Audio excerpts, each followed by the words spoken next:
Can saving just 100 rupees a day really help you build wealth? Most people ignore this small amount.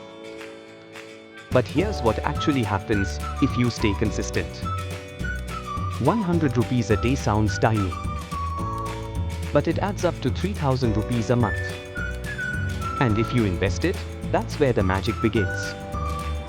Let's say you invest 3,000 rupees per month in a mutual fund, with an average return of 12% per year. After 10 years, you'd have over 7 lakh rupees.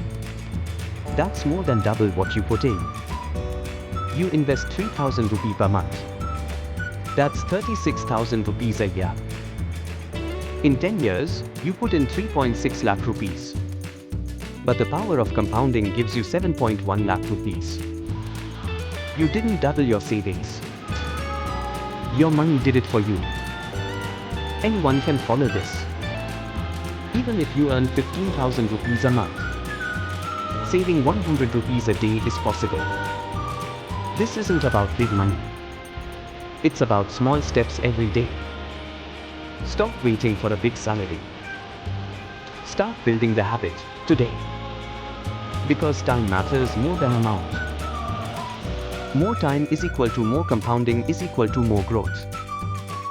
So yes, 100 rupees a day can make you wealthier. Not overnight, but definitely over time. If this surprised you, subscribe to Save Smart India for more simple finance videos. Like this video if you learned something new.